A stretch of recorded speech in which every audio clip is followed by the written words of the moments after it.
Hi friends, ఈరోజైతే 5 to 8 వరకు, evening 5 to 8 నేను డైలీ ఎలా ఏమేమి వర్క్ చేసుకుంటానో మీకు చూపిస్తానండి.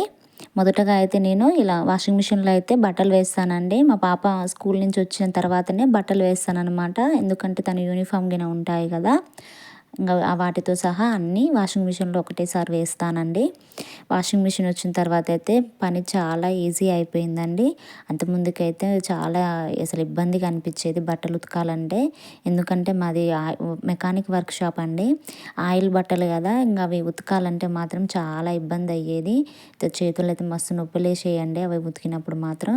కానీ ఇప్పుడు వాషింగ్ మిషన్ వచ్చిన తర్వాత మాత్రం చాలా ఈజీ అనిపిస్తుంది. ఆ బట్టలు అందులో వేస్తే చాలా తొందరగా, చాలా నీట్గా కూడా మురికి అనేది వెళ్ళిపోతుందండి. బాబు పుట్టక ముందైతే బాగానే ఉతికేదానండి బట్టలన్నీ. కానీ బాబు పుట్టిన తర్వాత అయితే నేను కొంచెం వీక్ అయ్యాను.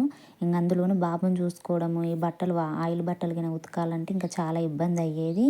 ఇంక అందుకనేసి అయితే నేను బాబు పుట్టిన తర్వాతనే వాషింగ్ మిషన్ తీసుకున్నానండి.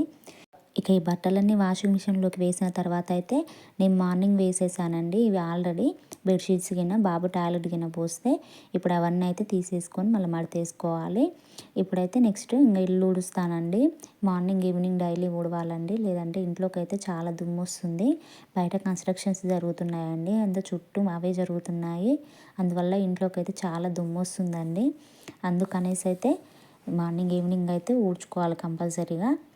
నేను ఒకవైపు నుంచి ఊడుస్తుంటే మా వాడు ఒకవైపు నుంచి నాకు ఊడవకుండా అడ్డం పడుతున్నాడు చూడండి.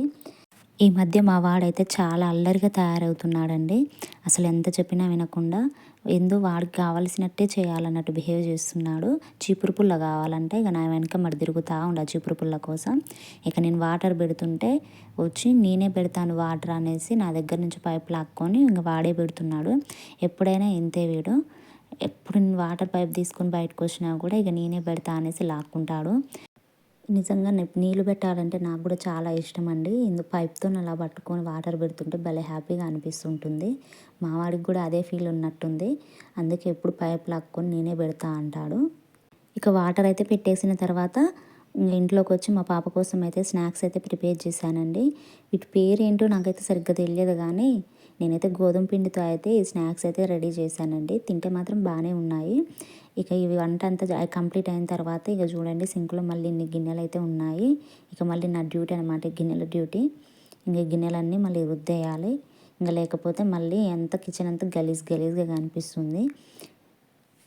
ఈ గిన్నెలు రుద్దే చేతులు గీతలన్నీ అరిగిపోయేలా ఉన్నాయండి. ఇంత పని చేస్తున్నా కూడా ఇంకా ఏం చేస్తున్నావు అన్న పేరే వస్తుంది ఆడవాళ్ళకు మాత్రం.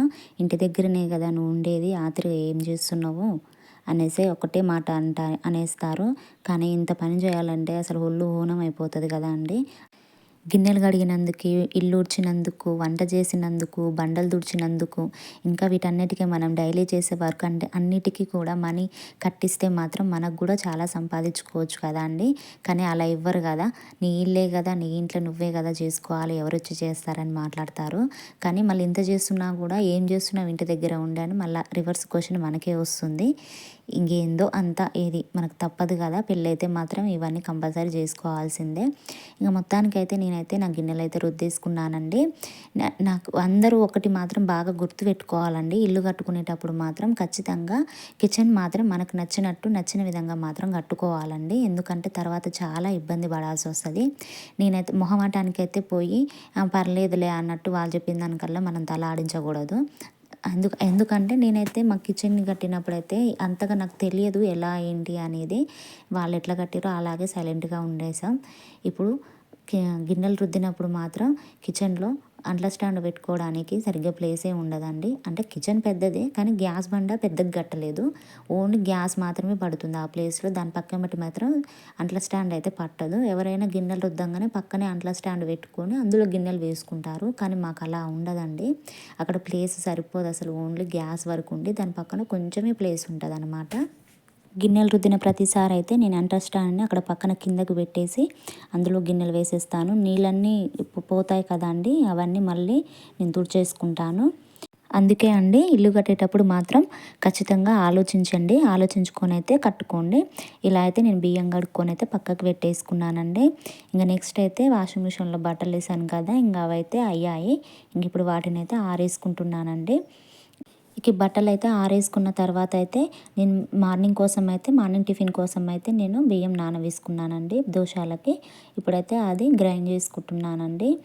ఇప్పుడు గ్రైండ్ చేసుకున్న తర్వాత అయితే అది పక్కకు పెట్టేసుకొని పక్కకు పెట్టేసుకున్న తర్వాత అయితే పిల్లల కోసం అయితే ఇక రైస్ అయితే వండుతున్నానండి. నేను ఎర్లీగానే వండుతాను. చిన్నపిల్లలు కదా, వాళ్ళకి తొందరగా ఆకలి అవుద్ది, అందుకని ఎర్లీగా వండుతాను. సో ఇదండి నా evening vlog. Thanks for watching. Please subscribe my channel.